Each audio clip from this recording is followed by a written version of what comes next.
Adamın bağlısı 6 ay bolanla seherler açılgan hey gülümün dersin.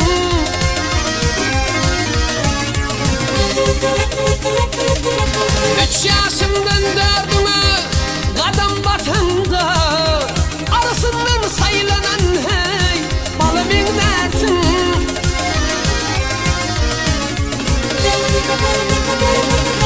14'ünde heser vurur başına, 10 yaşında kıyılar hey gelir düşme.